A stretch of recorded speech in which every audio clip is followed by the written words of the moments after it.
Sinead O'Connor. Okay.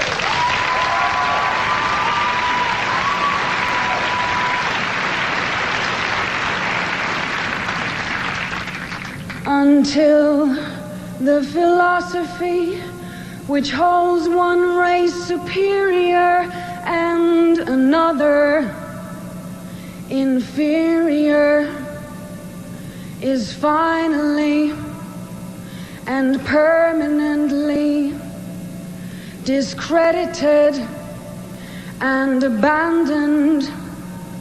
Everywhere is war until there's no longer first class or second class citizens of any nation, until the color of a man's skin is of no more significance than the color of his eyes. I've got to say war.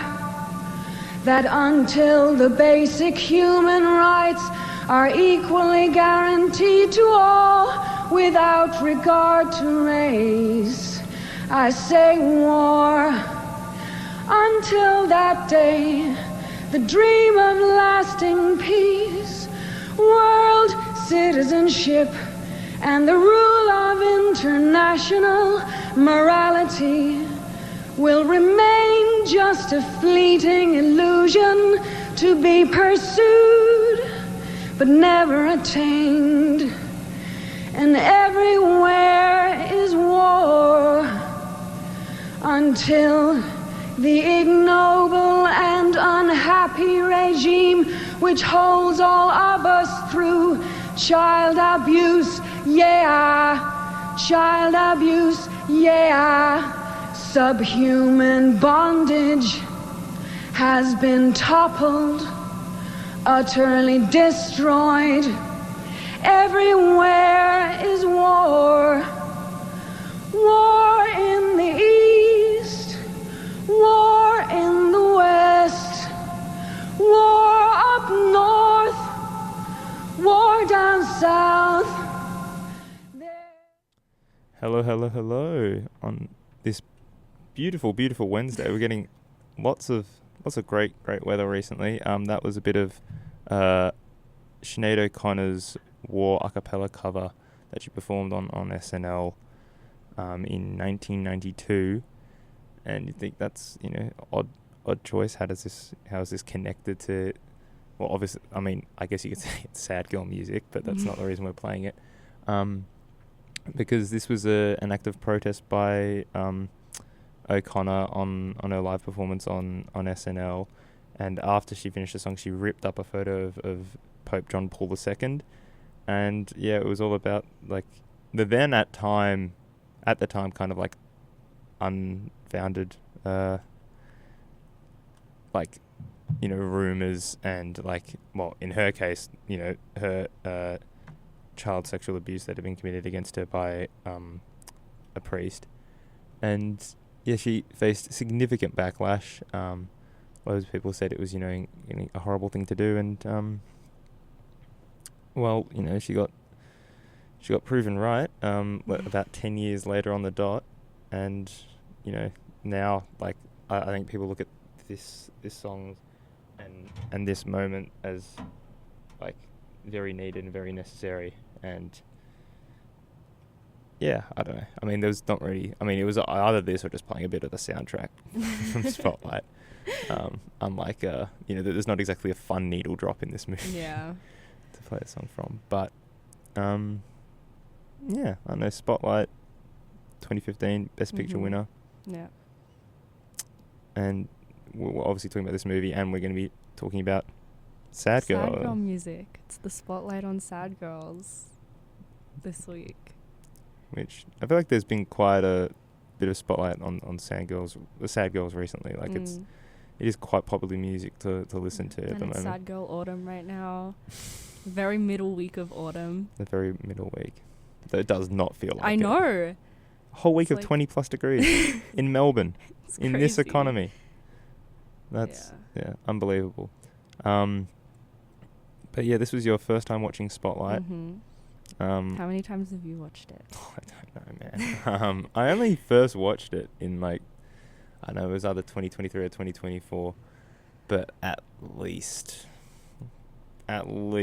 like in that time frame, 5+. I'd say anywhere between 5 and, I can't remember, 5 and 8 or 9, because like it's a movie I can't remember because it's not anymore. For some reason now it's not on bloody any streaming services. I know. It used to be on like 3. I watched it with Max, and we had to get his dad to like download it. So I pirated it for this viewing. Yeah. But yeah, I mean, it's a movie that genuinely is so rewatchable for me that it's like almost a go-to plane movie. Like I'll just turn my breath and watch Spotlight. I think that's just the thing. I'm just a sucker for journalist, like investigative stories. Yeah. Like this, Zodiac, All the President's Men. What's another? Even like just long-term investigations where you like people. I mean, Zodiac's I guess a bit different, but just something about the newsroom. The Post is one of my favorite Spielberg movies, which is a little fun tidbit. So the person, because everybody in this movie is a real person. That John Slattery plays, who's the deputy editor of the Boston Globe. You'll know John Slattery from, I mean, if you're a degenerate, you'll know him from being Howard Stark in the MCU. But, I mean, he's in Mad Men and a smattering of other critically acclaimed works. And in this, he plays Ben Bradley Jr., who is the son of John, I think his name's John Radston, who won an Oscar for playing Ben Bradley Sr. in All the President's Men. And Ben Bradley Sr. was also the same character Tom Hanks played in The Post. And also Alfred Molina played him in another movie. Like these guys, and they're not, like, I mean, I guess they are special guys because the senior guy, he was the editor of the Washington Post, which broke so many different stories. And yeah, so it's just kind of interesting that this one family, just because, I mean, they do great journalistic work, and the journalist teams that this father and son have managed have, like, I mean, the Panama Papers in the Post, the Watergate scandal, and the work done by the Spotlight team is just so important that this random father and son have gotten Oscar-winning actors to portray them, like, on multiple occasions is very, very cool. But yeah, I don't care. Do you understand why I find these movies rewatchable? Yeah. Yeah. I was so tempted to rewatch Spotlight yesterday. Yeah. But I was busy. It's just something about even the score. Like most of it is pianos, but even later on in the movie it's pianos, and then they'll also have either, I mean, it's mainly layered pianos, but they'll either, like, I remember there was one bit where there was even, like, I think it was guitar or something, like, added to it later, and it just builds and builds, because this whole thing starts with one priest. They are looking at one priest, and it reaches 87, and like, and you, I mean, you have the editor Ben Bradley Sr. is just like 90 fucking priests. Like, if there was 90 priests, we'd know, and it's like, maybe we do know. Yeah, star-studded cast as well. It's insane.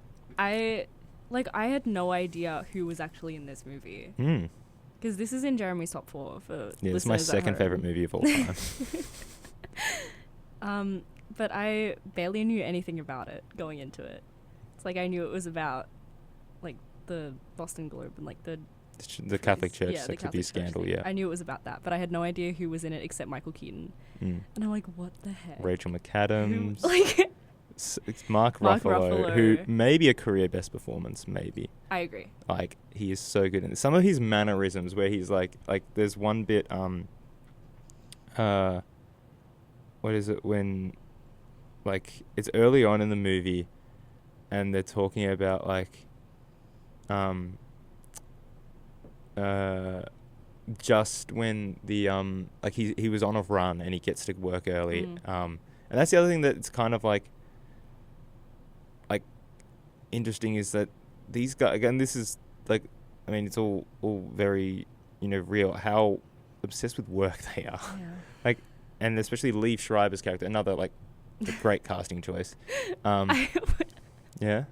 When I saw he was in it, I'm like, oh my god, that's the guy from Scream 2. Yes, that is, and Scream 1. Yeah. I'm just like, that's, and then I, like, looked at Letterboxd. And I was like, he's in so much. Because Max was like, that's how you know him. He's in so much. That's how I was introduced to him. Yeah. But I'm just like, But I mean, I will That's admit, the guy from Scream even 2. 3 years ago, my reaction wasn't, "Oh, that's the guy from Scream 2." It was, "Oh, that's Liev Schreiber. Hello." Yeah, some great and like, I think part of what makes it appealing is that there is zero dramatization and not even beyond the regular film dramatization. Regular film and even the best movies, like you'd say, even All the President's Men, like with how like realistic and just how true to journalism that movie is, they do fall into, and it's not like a trap, it's just most movies will do this to make things interesting. They'll have interesting lighting choices and things like that, like when he's meeting his contact Deep Throat, crazy name, when Woodward's meeting like Deep Throat in the car park, it's like very eerie, whatever. He's always in silhouettes, like those are choices. There is none of that in this movie. Everything is just regular shot, as if it's like a vlog, like it's like there's like, I mean, there's like cool moments where Sasha Pfeiffer, who's interviewing one of the victims when they're on a walk, and in the midway through, he's like, and there you go, there's a church, and of course there's a playground next to it, like, and then they'll cut from, showing like it's a shot of those two walking, and then it'll cut to a wide shot, and like they're small, and like you see the domineering church in the background. Like there's a couple of that, but again, that's just what it looks like. That's a big building, because they just let the horror and the weight of like the topic at hand, that does all the heavy lifting. You don't need to embellish anything. You don't need music. You don't need interesting lighting.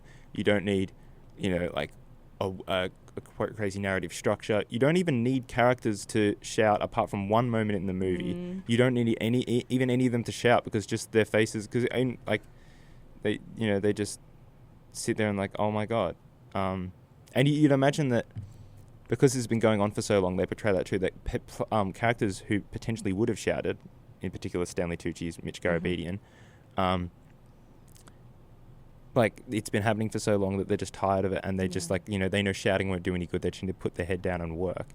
And then you have Mark Ruffalo. He just at one specific circumstance, because he's thinking like, we need it, like, get these bastards, which I highly recommend. You could find that scene on YouTube. I obviously highly recommend watching the whole movie, but that scene alone is just.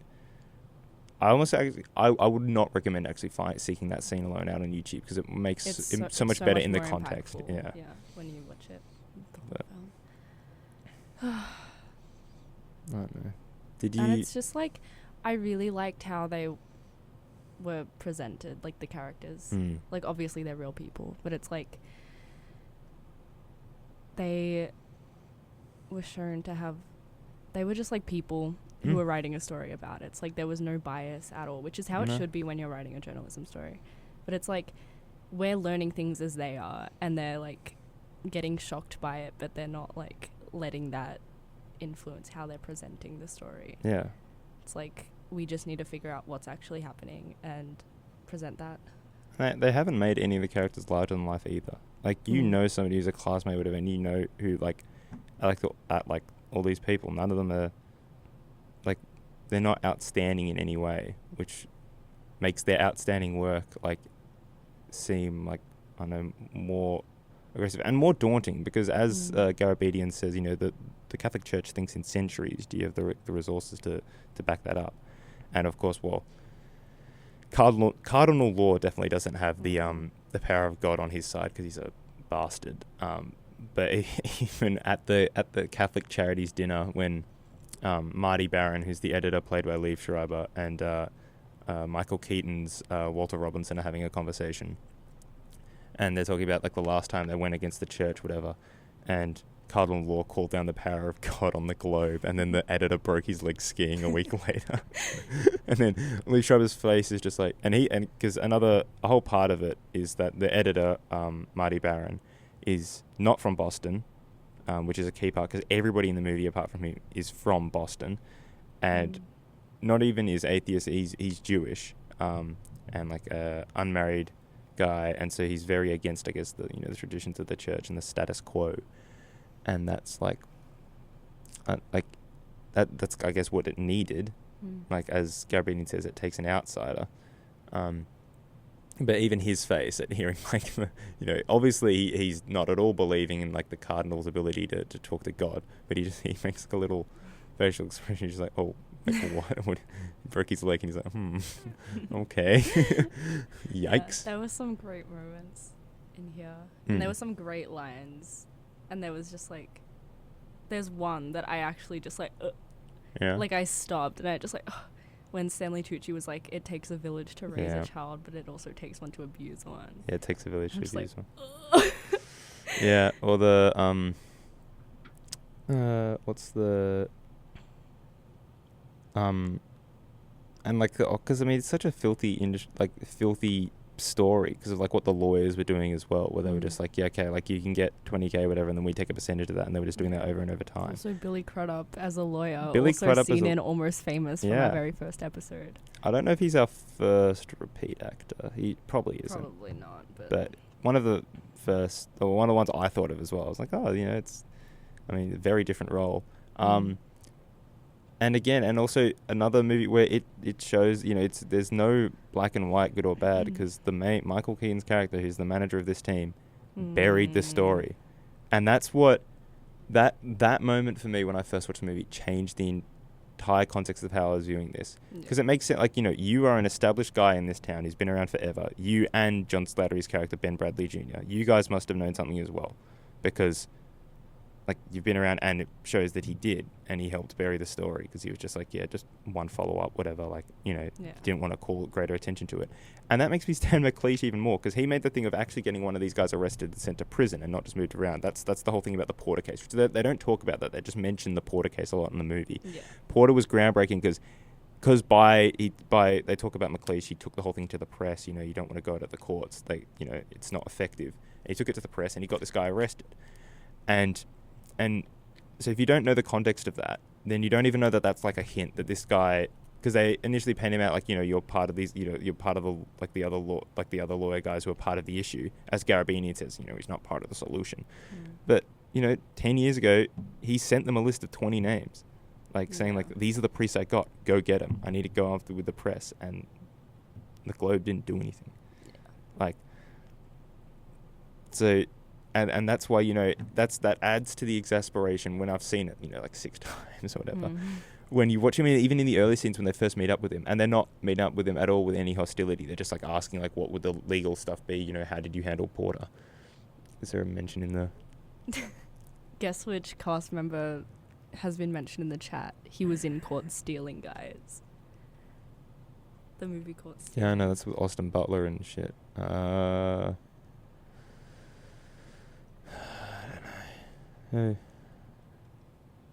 Who?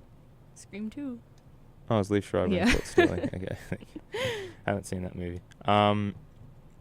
Though I saw my brother watching it on the plane, and it looked painful, some of the things they're doing to Austin Butler. I also watched it on a plane. It's probably a Qantas flight. Yeah. But yeah, and that's why he's like exasperated, and that's why he's almost more like not willing. He's like, guys, I would have done, like 10 years ago I tried this and you guys were not at all interested. So now you're coming out to me now and making, like, implying that I'm the bad guy and all this stuff. Yeah. And also there's some little Easter eggs that I like. There's a scene at a baseball game. There's a scene at a golf course. Yeah, I know. I was like, golfing is Jeremy. Max, it was Qantas. Yeah. Yeah, that was on the movie list. Yeah. But I mean, and also, one of the most powerful things as well, also just at the end, there's 2 bits at the end. Obviously, the phone's ringing. Yeah. That's crazy because they're like, you know, if we get a couple calls, we'll go in early, see what it's like, whatever. And they're expecting protesters because, you know, no protesters, and they had Matt, who's a member of the team, with Sasha, and 2 people from reception coming out to help. So there's 4 people on the phones, and then Mike and Robbie get in, and then they also help. So there's 6 people on the phones, and the phones are still ringing constantly, and it's all people, all victims, speaking out even more, which is great. And then I don't even know how many, 50, 60 or more cities in the USA and around the world that had similar scandals.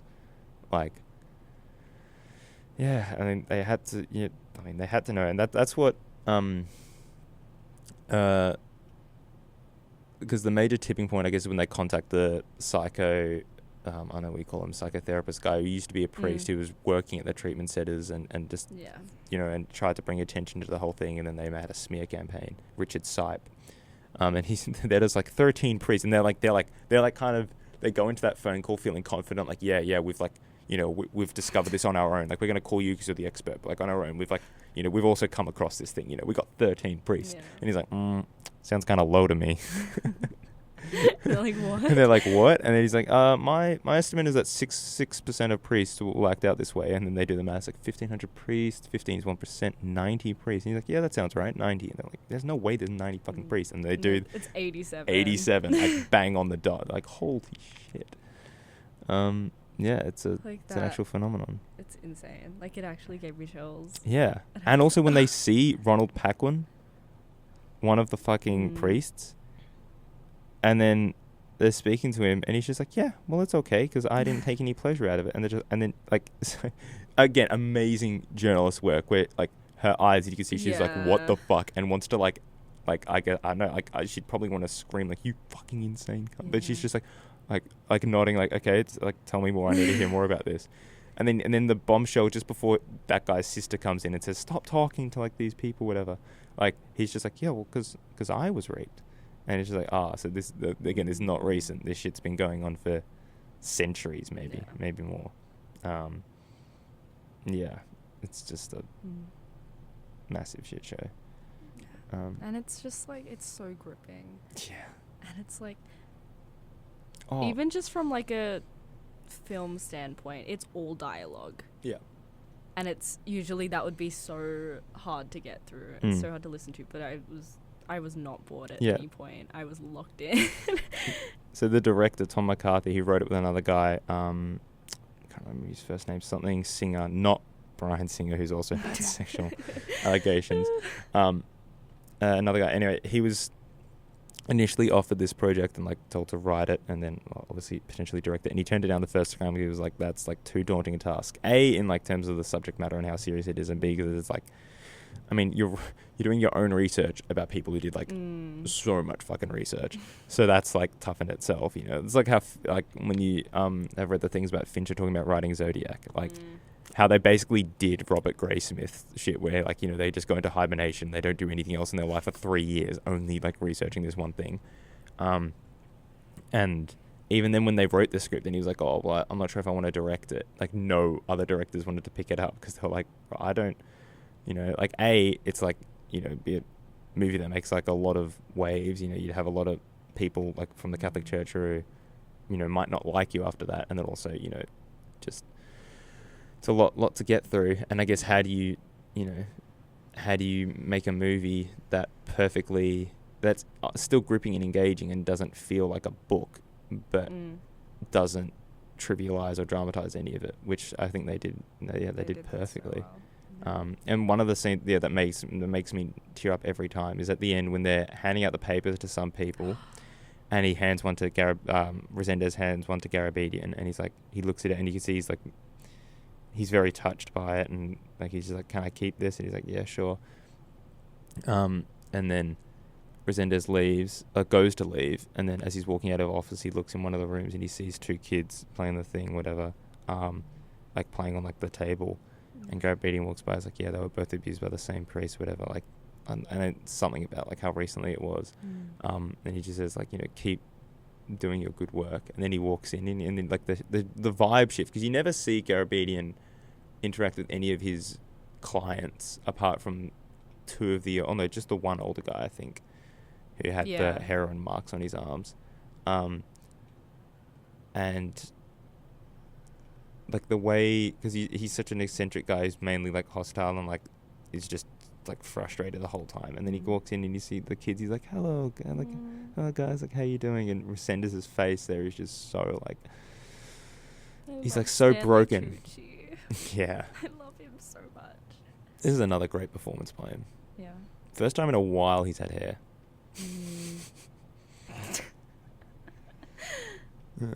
Are we watching Devil Wears Prada too? When does it come? May? Does it come out? Yeah. That could be a wait for streaming, I'm not gonna lie. I still need to see the drama. Like, that might be a Monday. That might be a Monday Cinema Nova showing for me. Watch that. And then, well, I don't know. I don't know if any cinemas actually in Australia doing the Top Gun thing, or if that's a fucking... I don't know. We need to look into that. Because obviously that was announced yesterday, Yeah. but that might just be a US Yeah. thingamajig. And then, well, we got Heat lined up. Which I need to buy tickets for, that'll be a life-changing experience. First time watching Heat It's in the so cinema. good. But for any of the listeners who are on like the film Twitter side of things, movies like Heat, Jerry Maguire is another one, and what's another? The Mission Impossible series, and also Lord of the Rings. Just different movies will just, for some reason, like every 5 months, people just start glazing them and be like, yeah, it's like it's a perfect movie. Like that was happening recently with Jerry Maguire. Like, Really? Yeah, recently, because it's obviously it's the 30th anniversary. That makes sense. But And but like 45th specifically, like not just the whole movie.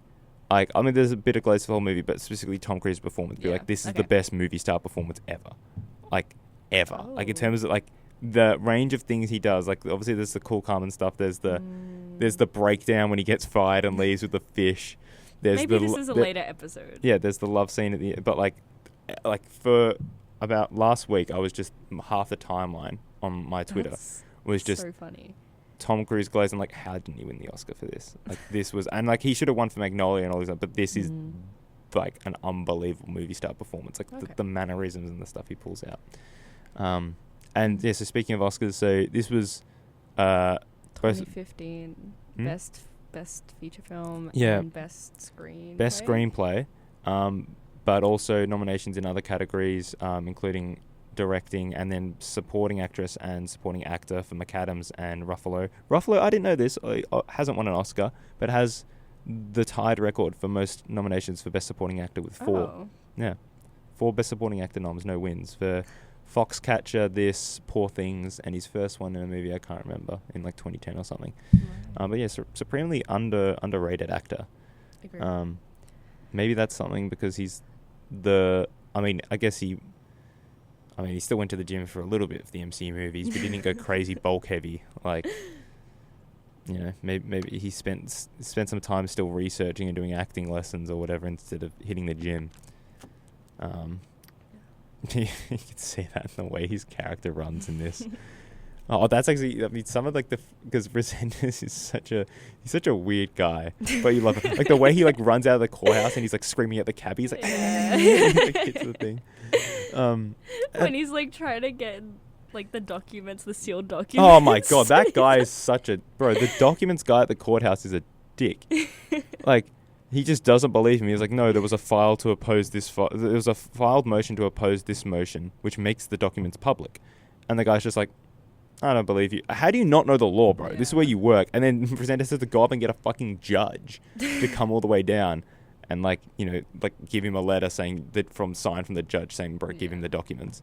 But that adds to, I guess, and I don't know if that's intentional, like if that guy was actually, maybe he was like super in on the Catholic Church. I doubt it. But just how it's a different way of making it claustrophobic, because you have the guys who are actually oppressive. Peter Conley is played by Tom Guilfoyle, I think's his name. And he's this guy who keeps showing up. And he's actually in the beginning. There's a little minute-long epilogue at the beginning set in the 70s, I think, of Father Gagan, who's the original priest that they're looking at, abusing a kid. And at the police station, one of the, I don't know what they're called in America, but the constable, like the guy who's not like in charge, is just looking and he's like, oh, so like, what are we going to charge? And we're like, that's going to be hard to cover up this story when it gets to the arraignment. And he's like, heads like the sheriff or whatever, or his captain is just like, you think there's going to be an arraignment, mate? Like, this happens all the time, whatever. Then yeah, he goes in and he like threatens Michael Keaton's character as well. And Robbie's just like, I don't give a shit. Like, what are you going to do? And that's the other thing. The scene when he goes to the school board and he's meeting with the president of the alumni association, a guy who does PR for the school. And then, this guy's just randomly there, this creepy older guy who they talk about. It's like, why is he there? And then that's what McAdams says. It's like, it's almost like everybody else already knows the story. Like, we're the last ones on it. Like, we turn up and all these people are already like extra defensive. And it's like, we haven't even asked a question yet. It's like they already know about the horrible things they've done. But I mean, you can see at the end, people are still willing to do some good. Like his lawyer mate, who I assume is not his friend anymore, Jim Sullivan, when it's like freezing out and they're in the snow and he signs all the names on the priest list, like without even looking at them. He's just like, yeah. That's another good thing. Like some of Michael Keaton's deliveries, he'll like pause and he like purse his lips and he'll be like, no. Which is when the editor's just like, can we revisit this source? Like, can we get him to go on record? He's talking about Jim Sullivan. He's like, no.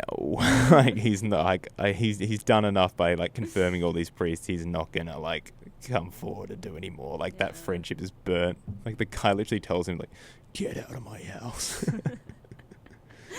Yeah, but I don't know. Some great performances in this. That's like my main thing about the film itself. It's like great acting. And I'm scared of it, low-key, because like I like it this much. Imagine how impactful it would be to me if I was somebody who grew up in the Catholic Church or went to a Catholic school. Because I recommended this movie to JB like way early when I first met her, and she gave it a 4.5. And she talked about, there was a guy at her school in Australia, which was obviously way after this even happened, like these scandals, who abused. Oh no, he wasn't a priest. Sorry, he was a PE teacher at a Catholic school. Son of Good Shepherd. Yeah. So, yeah, I mean, this stuff still happens. And also I will talk about another thing. The reaction from the Catholic Church was actually positive. They screened this at the Vatican. Really? Yeah, which you're like, whoa. I mean, even though obviously it came out 13 years after, so they're like, but positively received by the Catholic community, and the guy who's obviously then the cardinal, so because Law, as I say, gets kicked out of Boston, but it gets assigned to some place in the Vatican. But before its release, Cardinal Sean O'Malley of the Archdiocese of Boston issued a statement in the Archdiocese official newspaper, stating that the, quote, media's investigative reporting on the abuse crisis instigated a call for the Church to take responsibility for its failings and to reform itself, to deal with what was shameful and hidden.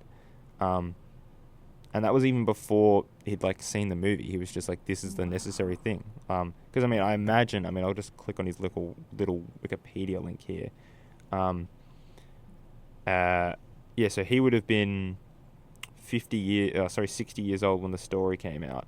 And at the time when it came out was a bishop of Palm Beach. I'm assuming that's Florida. Yeah, Fall River, which is near Fall River as well.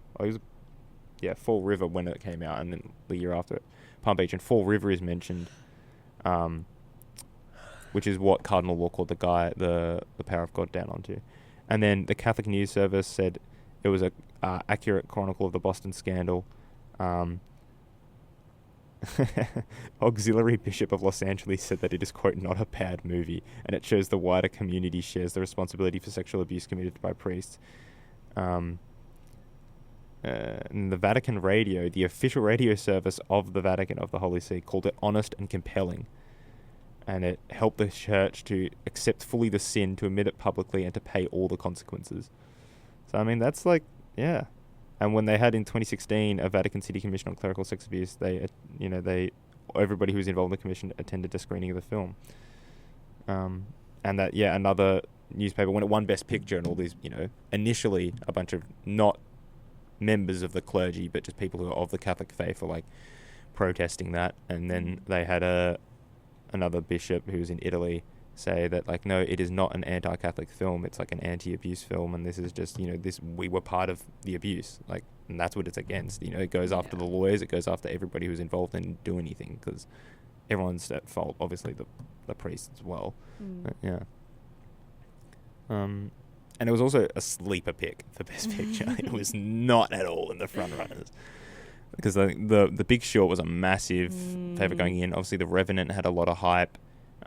Inarritu had just won Picture the year before for another Michael Keaton movie for Birdman, and he just replaced Keaton with DiCaprio, who won Best Actor. So there was like a lot of hype going into that. And Spotlight kind of came out of nowhere, which I'm thankful for, because I think that's the only reason I'd heard of if it was just a Best Picture nom and not a winner, I don't think 10 years later I would have been aware of it and watched it. Anyway. I gave it a 4 out of 5. Yeah, which is very good for you. Yeah. Yeah. I was Max gave it a 3.5. So I he think gave it a 4 at the start, but then gave it a 3.5 because he was like, these people aren't personally, like, he said that he didn't feel the stakes of it as much because they weren't like I don't know about that. I think the scene where Robbie's talking about, like, you know, maybe I just got lucky, but the guy who, the Father Talbot at the school, you know, like, he coached hockey and I ran track. So if I did hockey, then it could have been, like, I think that's what Resendez's thing is, like, it could have been any of us.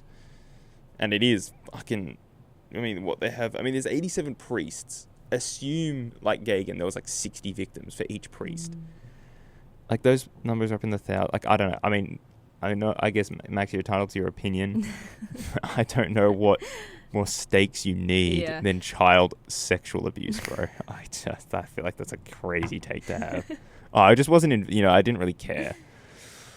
Well, I don't no, he did, but it was just like, maybe I'm misrepresenting I don't know. his opinion, but it was more just like... But I feel like most investigative, like, for the journalists, it never does matter. Like, there isn't an effect on Woodward and Bernstein for fucking Watergate.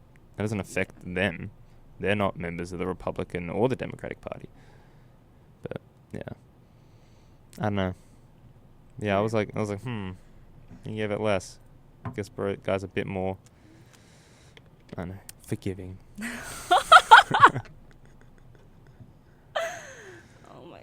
Not, as Mitch Garabini would say, not part of the solution. All this talk is maybe a bit sad. I wonder what kind of music would fit the vibe right now. Where are we going to start? Which of the 5 artists? We've got 5 Sad Girl Autumn albums to get into today. We got Big Thief's Masterpiece. I don't know if it's the actual start with that. Well, I don't know. I was just going to go through them. We got Big Thief's Masterpiece. We got Bloodless by Samia. Is that how you pronounce it? Samia. Punisher by Phoebe Bridgers. Blue Banisters by Lana Del Rey. And In the Land that is Inhospitable, and So Are We. Yeah, is that correct? The Land is Inhospitable, and So Are We by Mitski. Yeah. I guess we'll start with Big Thief, the first to be released out of these ones. Cheeky Adrian Lenker. Yeah, Hive Mind viewers will know. So this is Masterpiece by Big Thief from their album Masterpiece.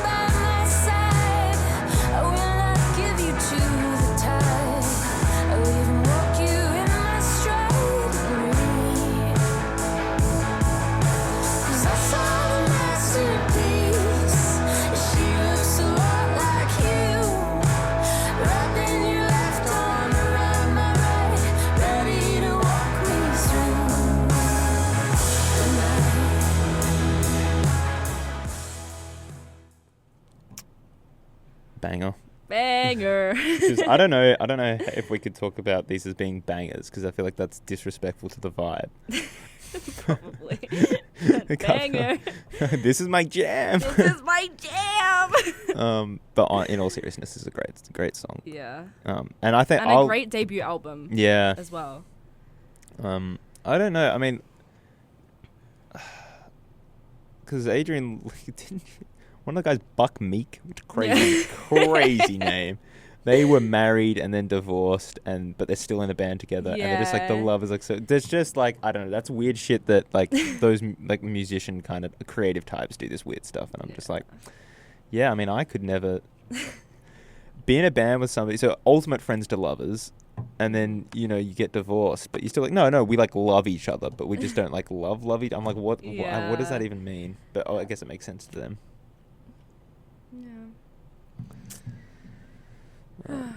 But what do you why did you pick this album? Because there's a lot of sad girl albums, so these 5 are important. But I had never listened to a Big Thief album before this. And I was like, I feel like I need to have Big Thief. Wait, before this show? Yeah, before this, so before this episode. You picked an I album picked without... this album. Whoa, I that's know. a first. I know. That's crazy. I had never listened to this album. And I was like, I feel like I listened to this, and then I listened to one of the other ones. Hold on. Dragon You Warm Mountain, I Believe in You. Okay. I listened to that as well.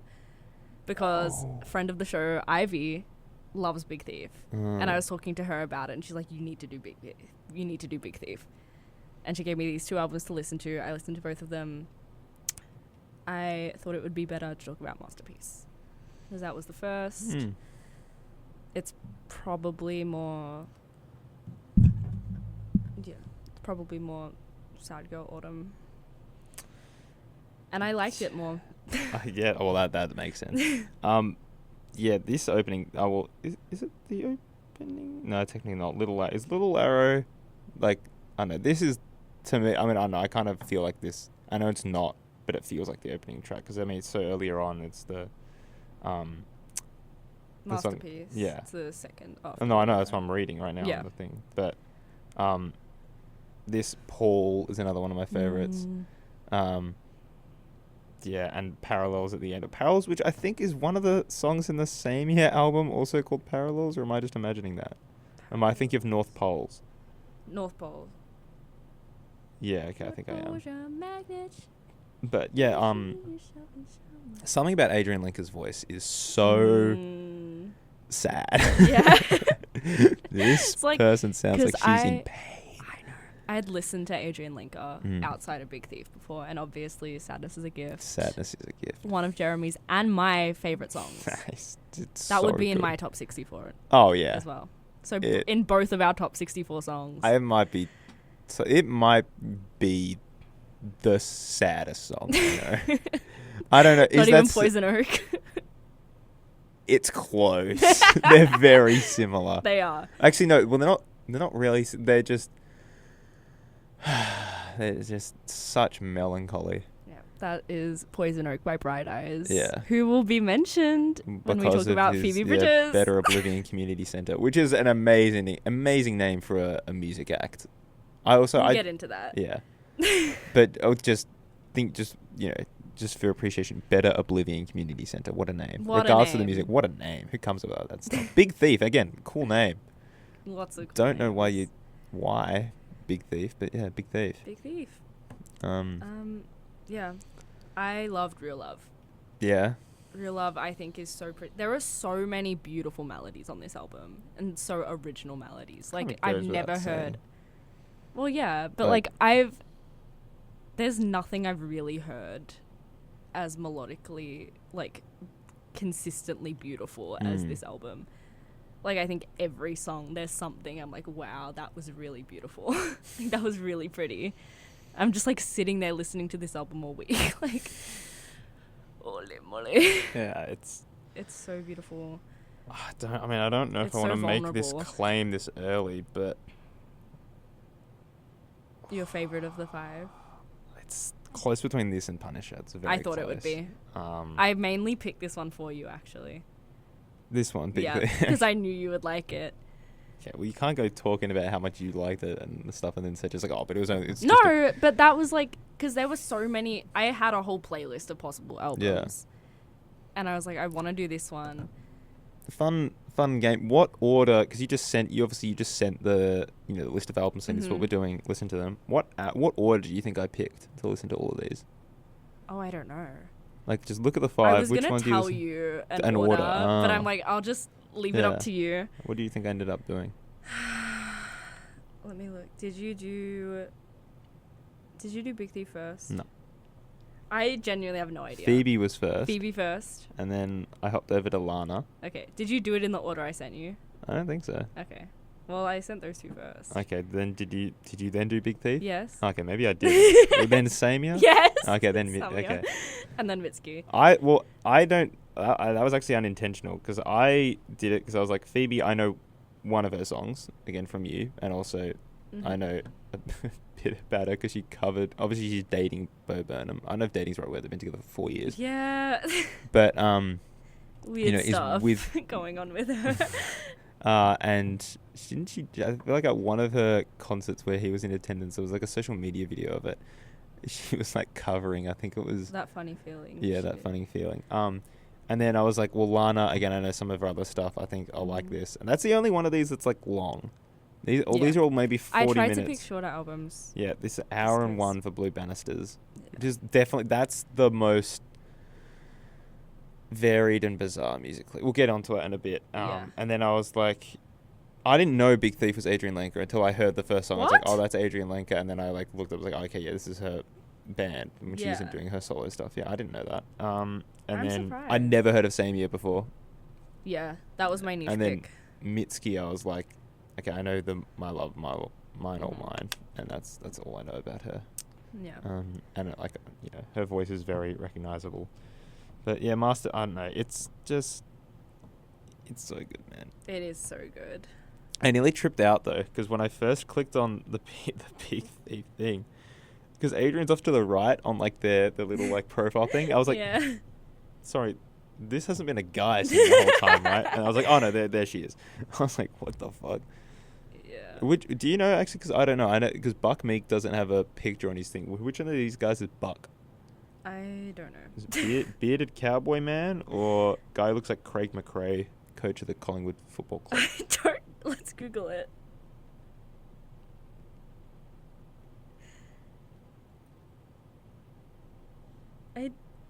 It's the one in the back. It's the one in the back. It's Craig McRae. Fly McRae. Yeah. He's part of Big Thief. What can't he do?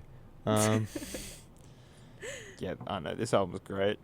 I highly recommend it. Highly recommend it. And then I will be diving into their next album. Well, I don't know if it's their next one. No, their next one's Two Hands, which is a great Aussie movie, actually. Crazy coincidence. But yeah, watch Two Hands if you haven't seen it.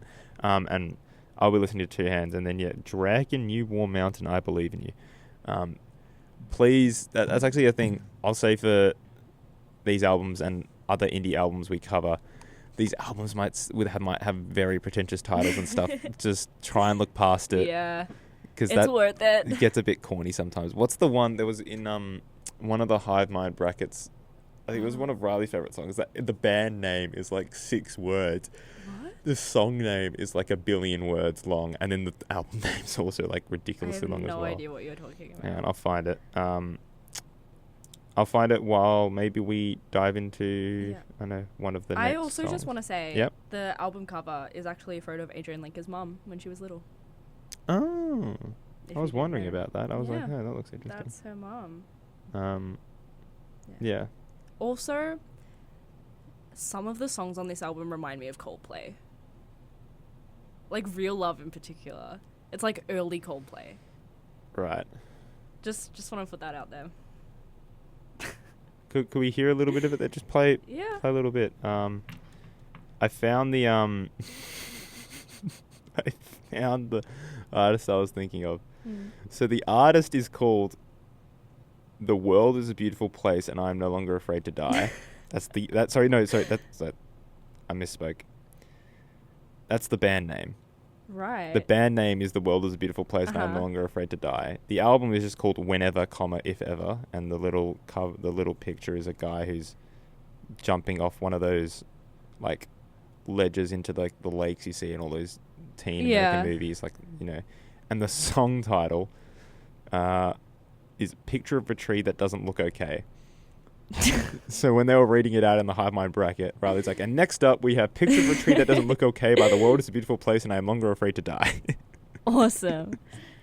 So if you see, that's an extreme example, but a lot of these indie artists will have either album names or song names that sound like that, and you're like, all right, man. What are we doing here? Okay, broski. Like, why? At this point, the land is inhospitable. Yeah, like Mitski. What do we like? Tighten it up. But she's always or done provide that. an alternate, or provide an alternate title. Like there's the there's the what is it? There's the bright. Just the land. The land. Well, that's what you call it. But that's not an official. Does she refer to it that way? Yeah, there's a concert film just called The Land. Okay, because one of the like Bright Eyes, I think do it okay, and like the same with Coldplay, because it's either Viva La Vida. That's fine as the album title, or you can call it Death and All His Friends, and then Bright Eyes have Lifted, or you can call it the story is in the soil, comma, keep your ear to the ground. But for normies, that's lifted. Yeah.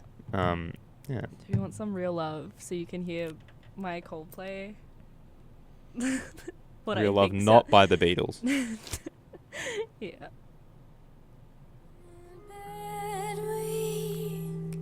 Let me touch your cheek. I will always love you. Having your face hit, having your lips split by the one who loves you. Real love, real love, real love. You are off your head. It's so Coldplay to me. It's I don't not Coldplay at all. There's a little bit I can see of maybe, like, what is it? The final track of Parachutes. Everything. What is it? What was it? It's like the. I can't even remember what it's called. What's the ending track of Parachutes? The Parachute. It's like singing everything. What's singing You're meant to be the Coldplay fan here. Everything's not lost. Yeah, there's a bit of that, like in the verses of that, but what? I don't know.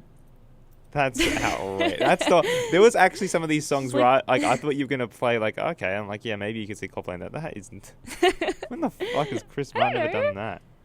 It's like When you some sort of like try your mind. best. No. Okay, fine. Don't even worry about it. Fix You actually hate me.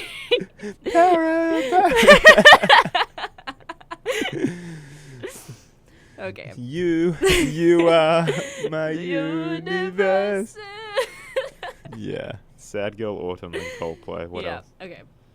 Shall we move on to The Land? This is Buffalo Replaced by Mitski. Banger. Okay.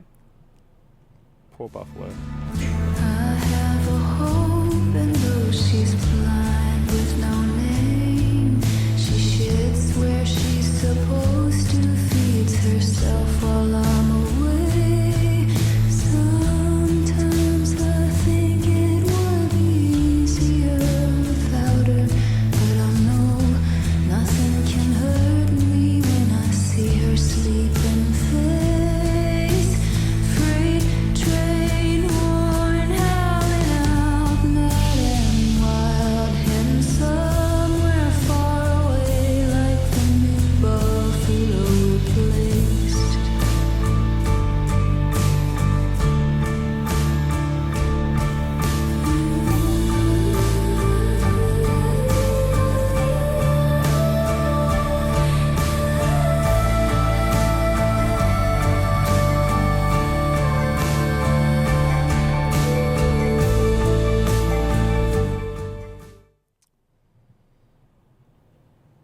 Banger. I wouldn't say that. If we're calling Masterpiece a banger, this isn't a banger. Okay. Got to be standards. Okay. Yeah. I don't know. Is it safe to say, with the exception of Lana, that Mitski's the most popular of these artists? I feel like I people would say talk Phoebe over Mitski. Like even But- now, because Phoebe hasn't done anything for ages. She's done Boy Genius.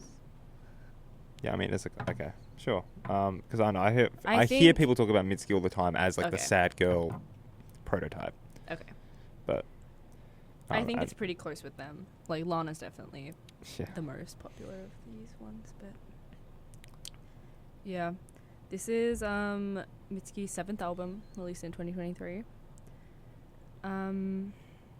I haven't listened to her latest album. I've listened to all the others at some point. What nothing's about Nothing's to happen. about to happen to me. I've never listened to that one. And I was considering it for this week, but I just wanted to do something I have listened to Yeah, before. something safe and comfy. Yeah. This is released under the same album as Phoebe Bridgers' albums. Fun fact. Same record label. Yeah, I was gonna say same album, same umbrella. Was that what you were going for? Just same record label. Yeah. Also same label as, I think, Bright Eyes and Slow Dive. Little fun fact. I just love sad shit. Huh? Yeah. Dead Oceans. Dead Oceans is what it's called. Yeah. They're apt. Dead Yeah. Oceans. You can't think of anything maybe more full of life than an ocean. Maybe a rainforest, and it's dead. It's on brand. Yeah, I don't know. What did you think of this album? I think it's my least favorite. I out of the also five. think it's my least favorite of the 5. Yeah, great. Move on. Fuck you, Mitski. That's what you get for having one of these songs get TikTok famous.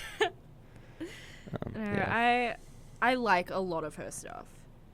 Like, Retired from Sad New Career in Business. That's an example of one of the albums we were talking about with the pretentious names. That's her second album. That's probably my favorite that she's done. Then why are we doing this one? But I don't know. I feel like this one's the most autumnal. I wanted to stick with the sad girl. Autumnal. Yeah, I want to stick with This sad is girl when memories autumn vibes. snow, though. Anyway, the frost. Come on, what are we doing? I guess. Anyway. But yeah, I don't know this because as somebody who hadn't, I haven't been tapped into the sad girl autumn canon. Mhm.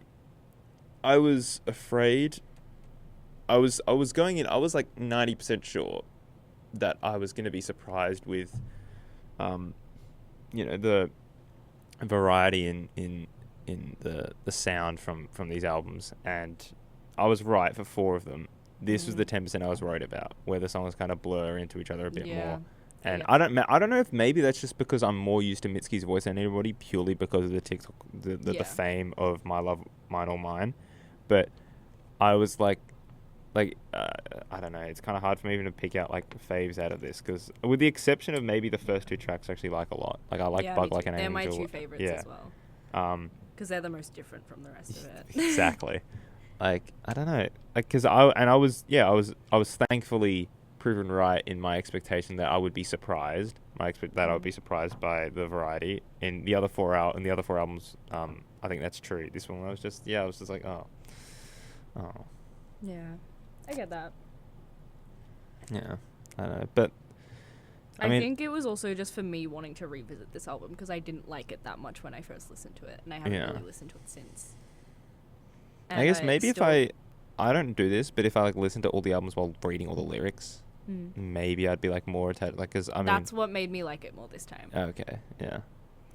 It gets so dark at times. Does it? See, I don't have the attention span to sit and look at the lyrics go down on a page for that. I mean, this is a short album, only 32 minutes, but still, it's a lot of time of just like in music. I'll be doing something. Like I'll either be traveling. Like, the best place to listen to music is I'll be in a car or I'll be on a train or something. That's when I mostly listen. But if I'm at home, I feel like I'm like I don't have a certain amount of time available, and to sit there for 30 minutes watching lyrics go down a page is like, If I've misheard something or if I liked something I thought I heard, I'll check the lyrics. Like in I can't remember what song it was, but in one of the Big Thief songs, I was like, oh, and then I checked. I was like, yeah. Lots of cool lyricism on that album. The Big Thief, yeah. Especially on, I really liked Paul for that reason. Yeah. I loved Humans for lyricism especially. Great album. Do you have anything to talk about in terms of like the latter half of this album? Yeah, I agree in that they all sort of blur into one, but I loved When Memories Snow. Okay. I thought that was cool, but then it also did get repetitive by the end of it. Same sort of melodies the whole time. I don't think she's doing much, She's like not doing many the most. interesting things with this album compared to last albums. But as you said, isn't her that was her 8th one? 7th. It's her 7th, which is I think. So I think that's a larger discography than most of the artists we're talking about. Yeah. And it's like there are moments on her first album that are so cool and so interesting and so sad.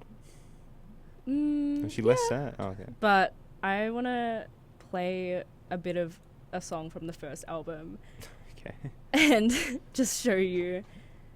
Hold on, let me find it. It's this one. Okay. Honey, what's your take?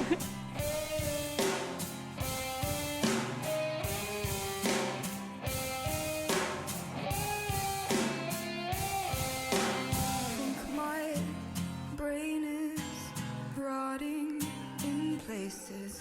I think my heart is ready to die. I think my body is cooling in pieces. I think my blood is passing me by. Honey, what's your take? What's your take? Honey, look at me. Tell me what you took, what you take. Honey, what's your take? What's your take? Honey. Why can't I have some of that? It's not very sad, girl. That's like angry girl. What, is that like the whole album? No, Like that, or- it's not all, but that's like, like but- the standout track for me from that album. That's what I'm talking There's that, about. and like you've got Liquid Smooth on that album. That's the Okay. opening track, and I think she was like 17 maybe when recording that. I could be completely wrong with that, but Yeah. it's like angry teenage girl. But I mean, in stages of grief, it I starts with guess. anger. Yeah. There's such cool stuff in Mitski's discography. Just not in what you showed. Just not in this album. And I was hoping I was gonna like it a lot more this time, and I didn't. But it's so Guess fine. that's a miss for Mitski. Yeah, Um, unfortunately. Where are we headed next? We are headed. I think we'll do Samia next. Samia. Okay. Yeah. This is Spine Oil from Bloodless.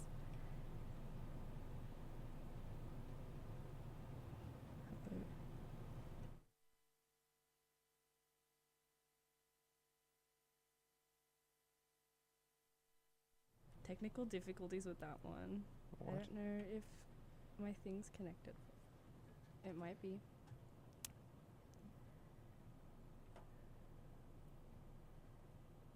Hold on. Okay, we should be fine now. Nothing's playing. Pulling the suit straps over my hands, blowing, looking, smiling, drinks, pins, stuff for salmon in the silhouette. Look for Jesus in my rosettes. Some nights I feel him in the chimney. I made a blood pact here with Gigi. Woke up the next on the edge of the sea. The violet spine oil at my pebble-proof feet. You're mistaken my joy for weakness, baby. You're mistaken. You're mistaken. It won't go down easy.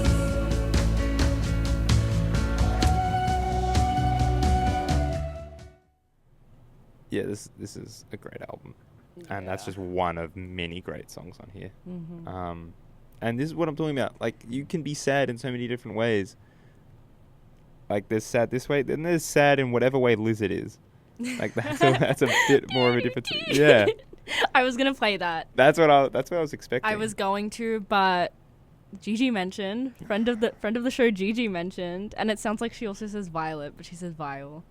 But also Violet mentioned Violets and Roses on the Violets. Yes. Lana thing. Yeah, was that why you picked these albums?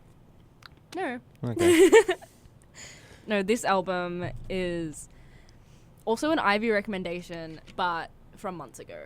I listened to this when I was coming back from Mathaura in New South Wales on a train on the Oh. B line, and I was like, "Give me an album," and Ivy was like, "Listen to this one." So I was like on a 3.5 hour long train Yeah. from Echuca, staring out the window, listening to this on repeat. As probably the least well-known artist, like you said, Yeah. it's your niche pick. Yeah. Everybody at home, please listen to Samia. I mean, I haven't listened to. I think your other album is Pool or something like We've got The Baby, The Baby. and then Pool. This album at least is great. I'm Mhm. keen to try. I her other listened to stuff. The Baby after it and liked it, but not nearly as much. Mm. So I just like listened to this a bunch. Also, the most interesting track title I've heard on it, Bovine Excision. Very interesting. Like, what do we? you know, it's just kind of cool. But yeah, Carousel I really like on this. I like North Poles. North Poles is my favorite. Yeah. Great. Yeah. There's most of these. North Poles isn't the end because there's Pants. Yes. But tracks like this, I feel like this is spread very well in terms of the songs I like the most. Are like spread very consistently throughout Like, it. there's not really a song I don't like on this album. Yeah, that's true. Maybe Biscuits intro. Yeah. Which is an intro track. Yeah. I don't know why it's called Biscuits. I was expecting when I clicked on this and I, clicking play the first time Biscuits intro, I was like, was she gonna be like crunching or something? Like some, Savoy's ASMR. Yeah. Put the cheese on the biscuit. Yeah. Just a great album. Yeah, a great album cover. I think I see trees in the background. It's like Blair Witch Project shit. It's so cool. It's like black and white. She's just like standing there, I think in a bra. Her eyes are like glowing. It's like, I think that like she gets very vulnerable in this album as well. Yeah. It's like I feel like it just really encapsulates that really well, the vibe of the album. Yeah. Hole in a Frame I also like, I think. Well, I like all these songs. But yeah. And very, very nice voice as well. Like, it's so pretty. And because and that nice voice doesn't always guarantee nice sounding music. As well, I don't know if we're going to be talking when we talk about Lana. Some of the songs on that album are fucking weird, bro. Yeah. But yeah, I don't know what it takes to be like when you designate yourself as a fan, but I'm keen to try more and delve into more of Samia's stuff. And I think that's if you're gonna take anything away from our show today, please get into Samia's stuff, because she's the least lauded and the least known. Despite I think this is, and her Tiny Desk performance of Pool from a couple years ago. That's really good, and that's actually like when I first sort of heard of her. Yeah. Okay. But I never listened to her at that point. Because I saw that on the Spotify, like, comes up on her, like, discography thing. And I was like, oh, I know what a Tiny Desk concert is. It's an NPR, like, performance, if you guys don't know, National Public Radio in the US. But, yeah, okay. Yeah, highly recommend checking that out. Yeah. And that album was released almost a year ago. Yeah, on I saw Saturday. 2025. On Saturday, it'll be the 1 year anniversary of this album, so. Is that the 25th of April. Oh, Anzac Day. 2025. Yeah. 2 days before my birthday. It's just a self-insert, shameless self-insert there. It's not all about you. Talking about. No, it is. This is my This was about Samia and the Troops. I'm muting Jeremy's mic. Continue. Oh, that was it. It's like Forrest Gump. That's all I have to say. The perks of being on the sound desk. Oh, yeah. This week. Yeah. Well, yeah. Shall we move on to Lana? Yeah. Another very beautiful voice, but... a weird voice on her sometimes. Yeah. Weird voice sometimes. What do we... Which one have I got? I have got... This is Beautiful from Blue Banisters.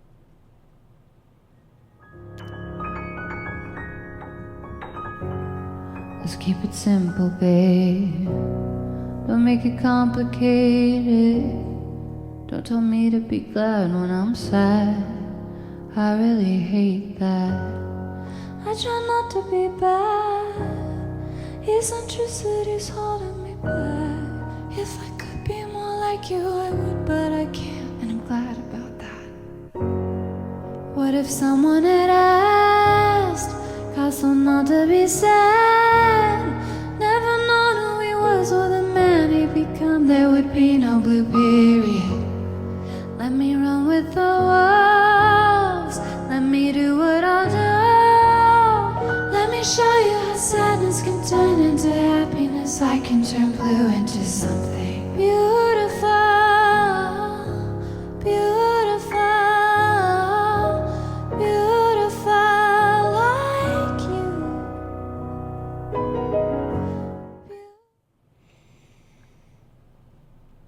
Wasn't that beautiful?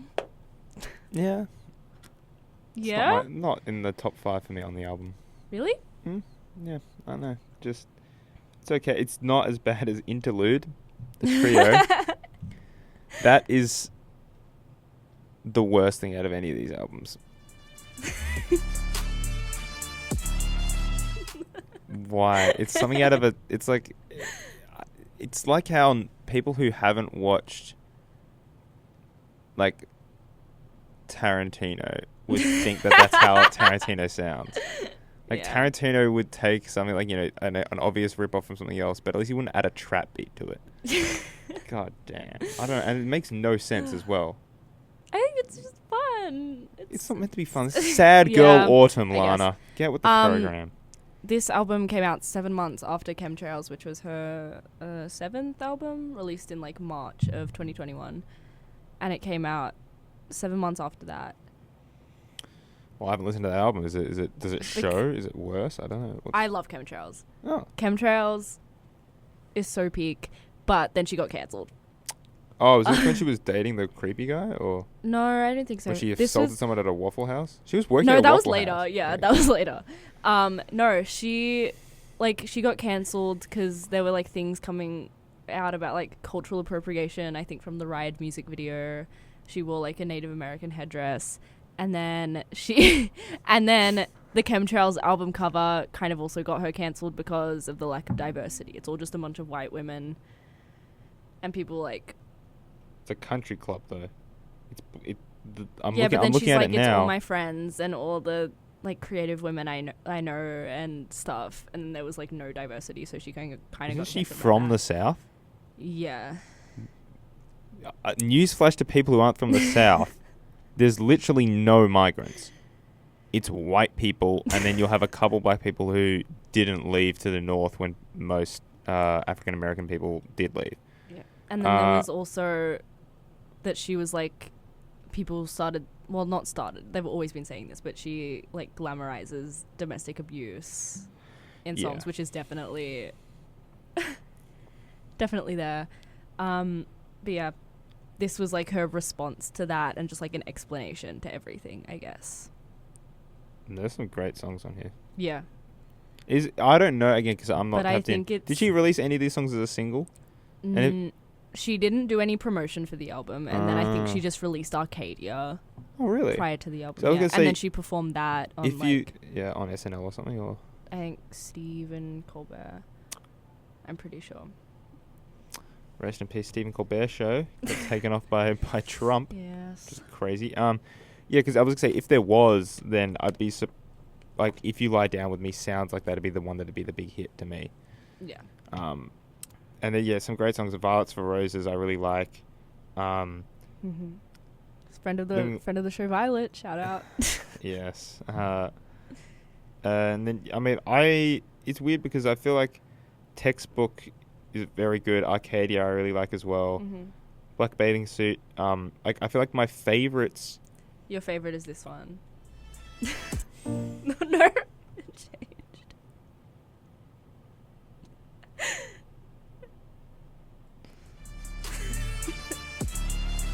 Banger. I don't know. It's like because I feel like most of my individual favorites are towards the front of the album, but Mine are towards the back, I think. I was gonna say I think the last 5 or 6 are just very consistently good. Like I like Living Legend.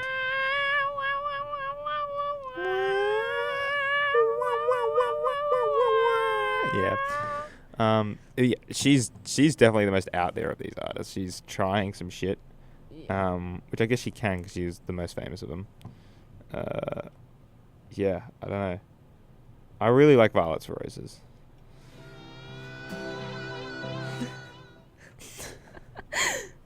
She's just always in the background. My sleep paralysis demon.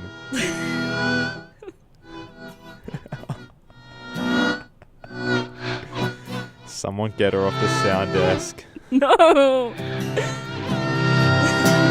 You've set a precedent now. What? I can do dumb shit when I'm on the sound desk now. I never said you couldn't. Yeah, well, I hadn't out of respect for the show, and I thought you were abiding by that too. Most of the time you've been on the sound desk, you haven't done that kind of stuff. Yeah. Let me be. I'm gonna a have like happy girl I'm gonna in have like Sad Girl sound Autumn. effects ready on my phone. No. Like you say something that I'm just gonna hit that we do not care. Guys, he hates me. What do you mean by that? He refused to post the Sad Girl Autumn selfie on the story last Because night. I'm not a girl. That's stolen Okay, valor. and? That's cultural appropriation. I'm gonna get cancelled if I do that. Method acting. Method acting. That's girl face. I can't do that.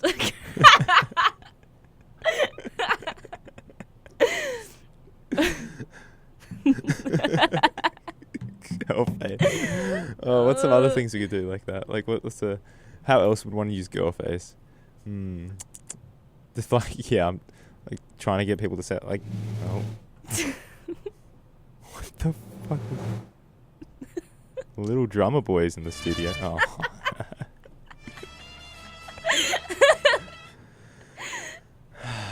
You don't even watch spaghetti westerns.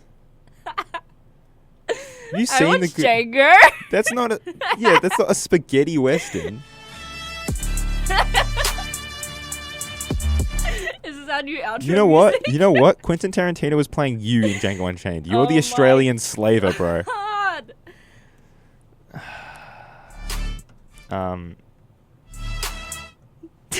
Banger. Yeah. Anyway, some great songs on this album, but not as consistently great as other Lana But albums. that's I what don't you think. that's what you get. I mean, I don't know about other Lana albums. This is longer than all the other albums we're talking about today. It's an hour and 1 minute. Like that's Yeah. 15 songs For is sure. it's a bit. So you're gonna have. I was some gonna ask misses. you what your favorite Lana album is, but you haven't listened to. Her feature on the weekend in Stargirl Interlude is my favorite Lana Okay. album. My favorite is Ocean Boulevard. Did you know that there's a I ton know of that. under Ocean I Boulevard? knew that one got robbed by fucking Midnights for Yep. album of the year. Yep. Because Taylor Swift is. Well, actually, not her fault that the Grammys are And then weird she like that. brought Lana up on stage to accept the award with her. Yeah, because she's like, yeah, Yes. even I. She should. But it's like- Taylor should have. You know what Taylor should have done? Should have been like, I'm really happy for myself. And I'm gonna let myself finish. But Lana Del Rey had one of the best Yeah. albums of this year. That is my favorite Lana album. It is beautiful. It is an hour and 17 minutes. Oh Jesus Christ! But we will be doing a Lana week later. And we will definitely be getting into that album. And I'm very Looking excited for forward that to one. it. Around coincident, I don't know when she's like. When you think that's We'll going do to it be later. some point? We'll do it later. When I'm Next least semester, expecting probably. Yeah. Just- Or maybe next year. it. Mm-hmm. Maybe the year after that. And the year after that. Maybe next week. Me when I'm like obsessed with Lana Del. When I'm dating Lana Del Rey, I'm like Lana Del Bay. Her husband's like a crocodile hunter or something. I thought one of her other things was she dates like guys who are 25 years older than her and they're like washed up like deadbeat dads. Yeah, kinda. Great. So that wasn't like a misconception. That's just what she does. Yeah. Sick. And then what? And then as I understand it from some of the songs I have listened to that are not from this album, they do often abuse her. Yeah. That's like more like ultra violence sort of Ultra thing. light beam. Sorry. Well, yeah. Heaven is a place yeah. on earth with you. Yeah, I don't know. I feel like we need to do a Lana deep dive. Well, I mean, it could be fun, but like I'm not that into video games. Maybe. Well, yeah. I guess we couldn't do Born to Die now because it's meant to be Sega Autumn, and that's all about summertime sadness. Exactly. Yeah, but Yeah. is all she write about being sad? Is that like Kind of. okay? See, that's why Stargirl I'm Interlude's great because it's sad like being high I on. love my hot boyfriend daddy. That's like a You guys very Feel free to clip that. No. Clip that.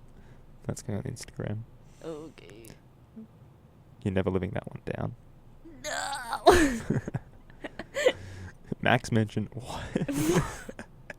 And you know what I say to that?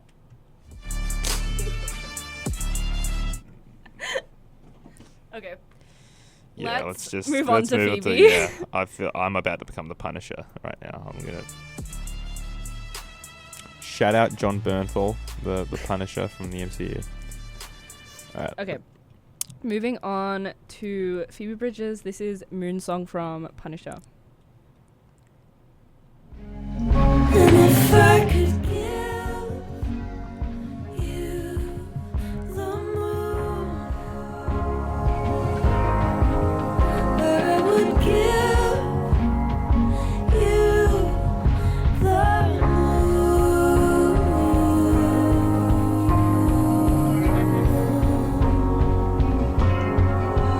You are sick and you're married and you might be dying, but you're holding me like water in your hands. When you saw the dead little bird, you started crying, but you know the killer doesn't understand. Ole moly.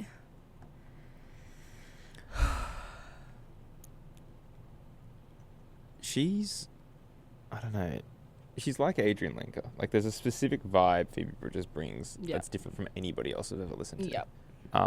Though I would say the person she close reminds me of is Conor Oberst, which is why they have a they had, I mean, I assume it's over now, but they had like a little stint together as Like 2019, Yeah. 2018. Better Oblivion. made an album, just Yep. one album, I think. Mhm. Yeah, but Yeah, but he's also done stuff on some of her songs. Would You Rather, of her first album. yeah. From my top 64 songs. My favorite I'm on Phoebe a song. string, you're on the edge. Are they us? Oh, no way, Way out. I'm on a podcast.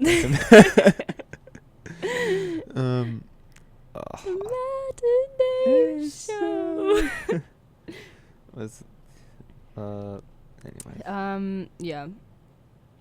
Lots of Oh, and I was gonna say on a soundtrack with a family and friends, 'cause, you know, like in the song, yeah, yes, yeah. to swap out the word suicide pact for Yeah. Matinee soundtrack. On the matinee. No, it's On just the- on a on- soundtrack. On a soundtrack with my family and friends. Yeah, this album is amazing. Yeah. I haven't listened to Stranger on the Alps. So I don't know if that's Yeah. is I this think better? Is this a continuation? Is it this- evolution? They're very close to me. They're very close in, like, Very close in you? no. Where are you going with this? I would say that. No, they're very close in the level of. You like- like them almost equally. Yes. There yeah. we go. There we go. Stop trying to make But they are very close to my heart. Yeah. They're both probably, like, if we did a 32 album bracket, they would probably both be in there. Because they're freaking awesome.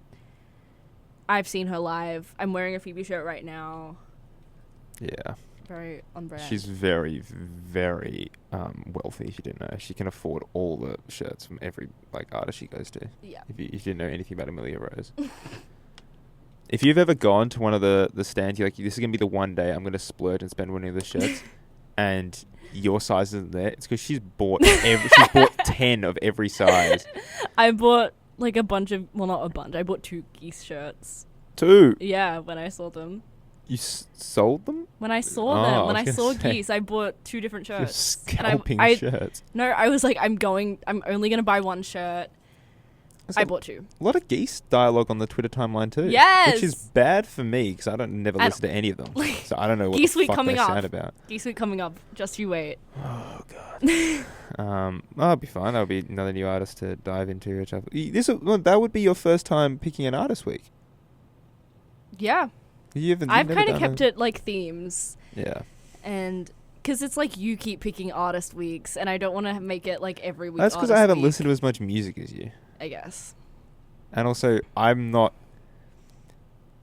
I guess I don't know if esoteric's the word. I'm not as sure of myself to be like I'm part of a niche genre. Like I see people talk about niche shit on social media. I and don't was think like, I'm okay. niche. Yeah, but you. I just like. I don't know. I'm not even confident to call it. I won't be confident enough to diagnose, with the exception of the indie Obama era shit, Mm. to diagnose any of the stuff I listen to as part of a genre. Yeah. Like, yeah, I don't. But then again, I mean, you like study music, so you actually kind of like, I guess, like know more about it. I guess. I just see what it says on Wikipedia when it describes the thing. I'm like, okay, I guess this is shoegaze. I guess this is punk revival. I guess. Yeah. But yeah, in terms of favorite tracks on this, I love Kyoto, but the end. So I know the end. I know the end. Yeah, that is an amazing that ending track. live insane. Yeah. She ends it with that. We all just screamed and cried and.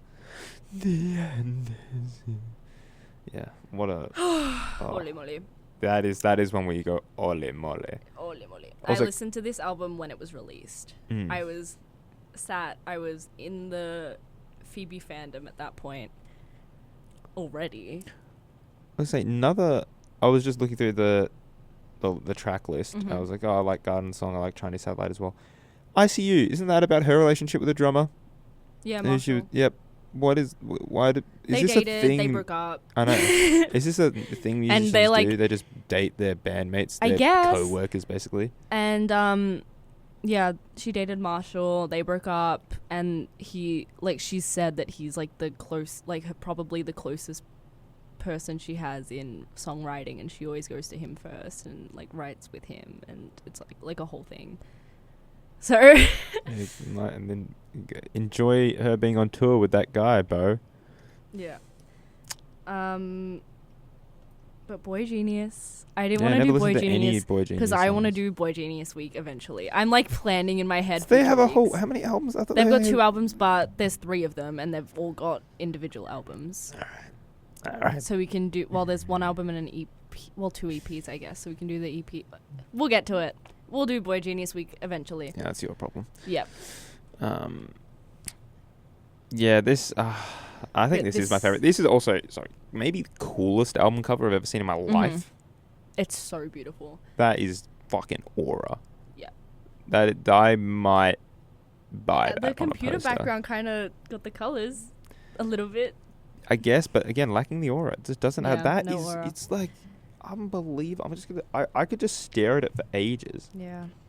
Do you reckon it's like? Is it just a red flashlight? Like, what is it? Well, Is it like the tail lights of a car? I don't know. When I was like in Mathaura and like Max's dad was showing me like all the constellations and stuff, we had a fire, and anytime I took a photo of it, the light from the fire looked like the album cover in the dark sky. Which I don't think they got a fire. Yeah, but it's like it's crazy because it's not just the the red. There's like the silhouetted mountains in the back that are so jagged and like. I think those are probably edited. Jagged little pill. Great reference. Yeah. Great. Another great woman. All women are great. Yeah, and also in her trademark, because I read about this, in her she likes corny shit like the skeleton jumpers. Yeah, I have one. But that was for a Donnie Darko costume from years ago. Yeah. But I have one. Yeah. I Know the End features other members of Boy Genius, Julian Baker and Lucy Dacus on background vocals. Christian Lee Hudson is featured, which he's also connected to Samia. He did like a cover of one of her songs, and like she put it on like the Baby remix album thing. I also saw him live. Baby remix, like Justin. Yeah. Love me. Yeah, Christian Lee Hudson. Recommend checking him out as well. He was the opener for Phoebe when I saw her. I was gonna say, have you did the complete what do you call it? Side, like little aside here. Did you pay attention? Biebercella, thoughts? Biebercella, did you?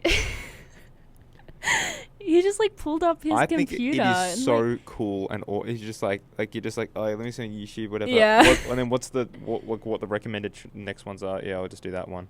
And like the aura when it's like the start of Beauty and a Beat, and like the first it's like the first what you got, and then like the second time when he actually sings it, and you just hear like the voice. What you he got? like slipped back into. Oh my god. His old voice. I also saw a video. I assume. Did you see One Less Lonely Girl with Billie Eilish? No, I didn't. But I saw a video of somebody showing their kids, like their 7-year-old, who like 7-year-old now, so they're born like 2018, like showing them the baby music video, and you could just see the crush developing in their eyes. Like, yeah, like they're just like their mouths are open the entire time. They're just like. I was never on the Bieber train. I was never really like a massive believer. I remember watching the baby music video, but I was like more just like One Direction. Yeah. Consumed, I guess. And also, you didn't like how Bieber was sharing the stage with Ludacris, because you know your feelings about people of certain ethnicities. What? It's consistent. What are you saying? Well, for those who don't know, if you go and look at on Spotify her ranking of my songs, God. she does not like artists who are not white. I don't like a lot of your music taste. Sure, just coincidentally. And it's like you have some really cool songs in there, and they just happen to be. They just happen to be white. It's got. What artists have you picked so far doing the songs? Let me think. Have any of them not been white? Mitski's Asian, isn't she? Yeah. And then she's Japanese. She was born in Japan. Okay, well she's just okay. Any black people that you've picked? All prog rock? No. Oh, I guess you picked Kanye in the male manipulator though, so you're not saying something nice about him. Oh my god. Yeah, no, and you've been doing. Oh yeah, that's kind of alarming. Who have you picked though? Yikes, Kanye. Okay, I also picked Kanye. I've only done but I made it a whole thing on him, and I didn't do it in the preference of calling him a male manipulator. I called him a Nazi, which is saying white people are bad. Okay. And also, well, hang on, I'm the one who's going to be I'll probably do like a SoundCloud rap week. I'm probably going to be doing, I don't know, maybe I'll do a big 3 week minus Kanye. Oh yeah, big 3 is probably Drake, J. Cole, Kendrick. Who would my big 3 be? Your big 3? Know? What, in terms of music? Yeah.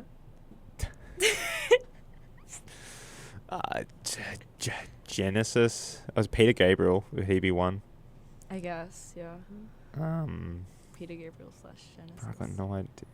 Okay, so you hate me and we're not even friends. Well, you don't have like a standout big 3. Tina Turner, who's GoldenEye specifically. See, that's one African American that you will stand by. That's my favourite song of all time. But is that only because U2 wrote it? Shut up! U2, are they Bono. on the... I have beef with Bono. Wow. So I can overlook that. Is it because of all the charity he does? Or because he wears sunglasses indoors? Oh my god. Anyway. It's a beautiful day. Yeah. Bum, bum, bum, that bum. song, oh my god. Alright. Don't get me started on freaking GoldenEye. Phoebe. My old high school music teacher, Mr. Whitmore, hates Phoebe Bridgers. Has beef with Phoebe Bridgers. He's like, she cheats on all her partners. She just writes about being sad. Is the cheating part true? I don't know about that. A little bit. Oh, okay. But like... Oh, is that why when I mentioned Bo Burnham, you're like, oh, they're kind of weird? Yeah, a little bit. Anyway, let's not worry about that and just talk about her beautiful songwriting abilities. And anyway, Whitmore hates her. And I did a cover of Georgia from her first album for my like year 11 solo assessment, and Georgia on my he mind. was like, that's the best you've ever sounded. And he was like, you suit Phoebe's songs really well. And then I got full marks on it, which was really nice and fun and awesome. And then that made him sort of maybe not respect, but sort of enjoy a Phoebe Bridgers song. Okay. Just a little short story. And that reminded me of that because Beautiful Day by U2, Mr. Whitmore did a cover of that at the Battle of the Bands thing with all like the teachers of the other schools. Nice. Year 11 also. Shall we get into the game? I think we shall. So I've this got is a fun little game prepared. which is guess the best picture. Guess the best picture winner from the nominee. I like more. So this is basically just like It's just like it's just testing if I know you're going to say a movie, if I can remember what year that came out and the movie that won Best Yeah. Picture from that year. yeah. Great. It's basically that. It's just But that. then it also adds a little bit of like my hot takes. Your hot takes, which half the time I feel like majority of the time, there'll be a movie that more people wanted to win Best Picture than that movie. They usually get it wrong Okay. in most people's eyes. All I'm right. gonna start with a really easy one. Okay. Conclave. You like Conclave more than Anora? Yes, I hate Anora. I hate that movie. I mean, I like Conclave more than Anora. I mean, Conclave's like again like a top 20 movie for me, but Yeah, I had Shout Conclave out. and A Complete Unknown. I will also address. And Amelia Perez. That's not true, is That it? is not true. One of the reasons I love Spotlight is I am a sucker for anything involving the Catholic Church. I think it's just such an and Stanley Tucci, apparently. Well, yeah, but such an interesting institution in how long it's lasted, what power they've had, what power they've lost, some of the secrecy, the wonder. I don't know, just very interesting to me. Why I like Conclave. Next. Whiplash. Like came out. See, that came out. Oh, did that come out 2014 or 15? Fuck. Because it's also this is kind of what's also problematic about this, like this whole game and just the Oscars in general is they'll be like, you know, the 2015 like Spotlight won the Oscars in 2016. Yeah. But it came out in 2015, and half the time, like, because I obviously know Whiplash got nominated, and I don't. So this is either Birdman or it's Spotlight, depending on if I get the year right, and I don't. Well, hang on, no. I think. Oh no. Because obviously it's Damien Chazelle. Yep. And I'm basically what I'm gonna have to base this on is he made La La Land. La La Land came out in 2016, lost the 2017 Oscars. Mm-hmm. Did he make a movie that came out just 1 year before? I don't think so. I think this came out 2014, which makes the answer Birdman.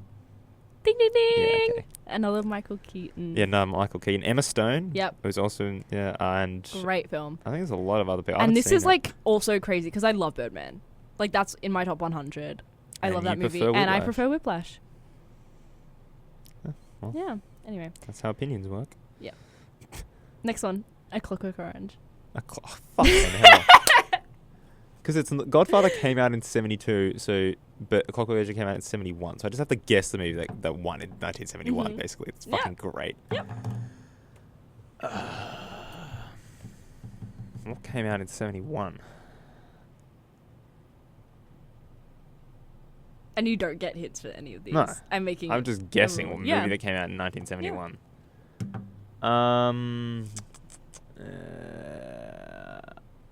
Is it the French Connection? Yes.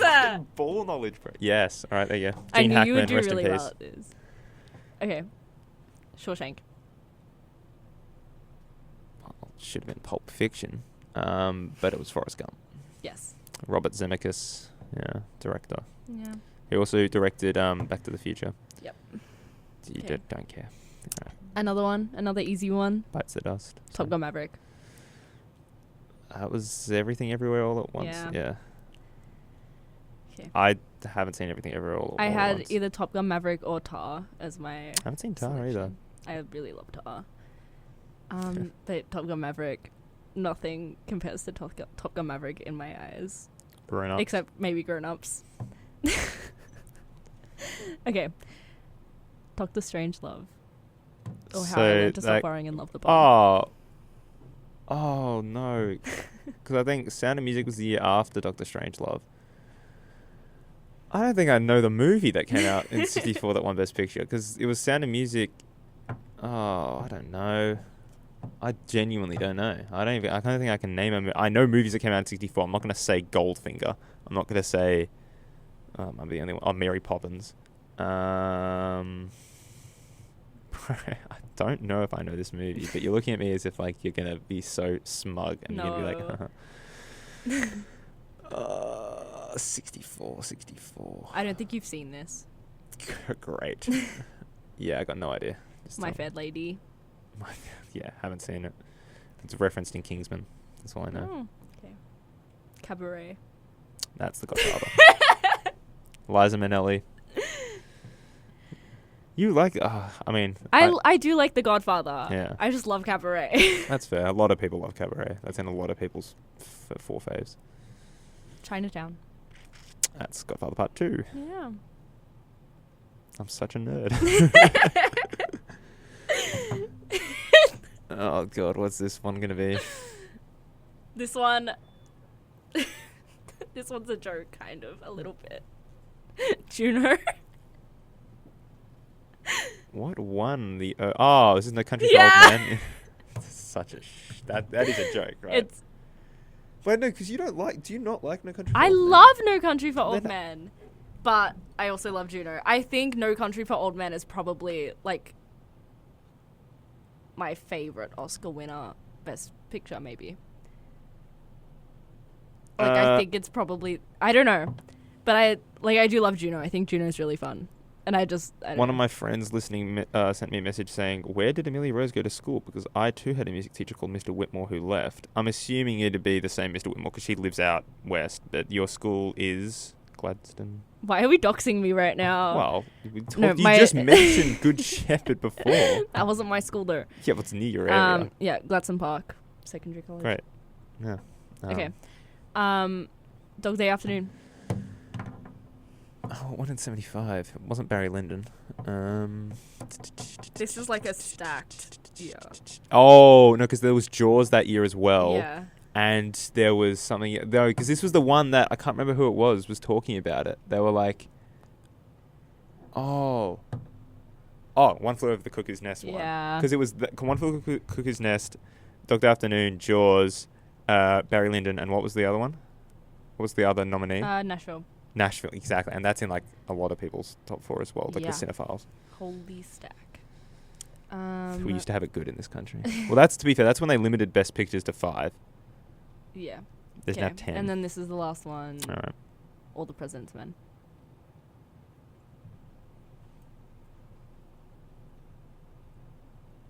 You already said Chinatown. There's a Godfather Part 2 again. No, that was 76. 76 was when... 76 was when it... Taxi Driver didn't win Best Picture, did it? It was nominated Yeah. that year. Also another stacked year. What the hell won in 76? 76. I mean, I'm kind of just happy I named another movie that definitely got nominated. 70... Bro. Feeling kind of lost. I don't know. Do you think I could get this one? Yeah. I could. Oh, that's bad. That makes me upset. I'm blanking, man. I can't even think. I cannot think of other movies that came out in 76. Yeah, not even a Bond movie came out that I can just say the joke. Yeah, no idea. What is it? Rocky. Yeah. I thought that came out in 77. No. Oh, I guess I'm wrong. There you go. I haven't also seen Rocky either. What? I've seen Creed 2. What? And that's the only one in the Rocky series that I've seen. What is wrong with you? Yo, Adrian! Because you're a Creed, and I love you, kid. Haven't even seen that one. He doesn't even say that in Creed 2. That's in Creed 1. God. Creed 2's the only one I haven't seen. It's good. Okay. Highly recommend it. Yeah, no, so that's funny. The Oh Creed my I've seen wasn't even the one that God. was made by Ryan Coogler. Isn't that crazy? Oh my god. Guess I'm Sylvester Stallone. Is that really what you're playing as the outro song? No. Come on, let's give something the viewers something nice to listen to as they go out into their day. Yeah, I guess. Surely, hang on. Why don't we just surely play I Know the End? I guess. Oh no, it's your choice. It's your choice. Your choice. Yeah, I feel like that's a good end song. This is I Know the End by Phoebe Bridgers. We will see you next week. It's my birthday week next week. Yippee! Have you picked music yet? Nah. But the movie is. It's I don't think it is Grown Ups. Oh, I'm so happy. I was dreading that. Yeah, I thought you would be. I'm being nice. I also think there's not a lot to talk about with Grown Ups. Yeah, no shit, Sherlock. It's Almost just like, there's- I love there's it. literally not even a story. Yeah. Well, there is. I I don't know. I just love it. It's just like dudes being dudes. It's lots of fun. It's my favorite movie of all time. I've watched it like 170 times. But we are not doing Grown Ups, unfortunately for me, but fortunately for Jeremy. I think the movie will be the most me movie to ever exist. And it is Little Miss Sunshine. Are you going to play the outro song? Or? Yeah, I will. But I wanted to know your thoughts on Little Miss Sunshine. You will next week. Okay. You know I like it anyway. Yeah. Anybody, you can follow I the made link, him watch it last year. The links on our Instagram. You can see my letterboxd and look at previous review. I might change, it might go higher, might go lower, but I'm very much a fan of Little Miss Sunshine, as everybody should be. As everybody should be. So I think Little Miss Sunshine for next week. This is I Know the End by Phoebe Bridgers. We will see you next week for my birthday week.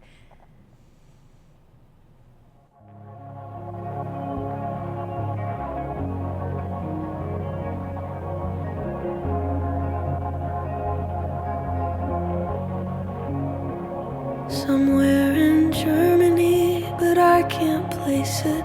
Man, I hate this part of Texas. Close my eyes, fantasize. 3 clicks and I'm home. When I get back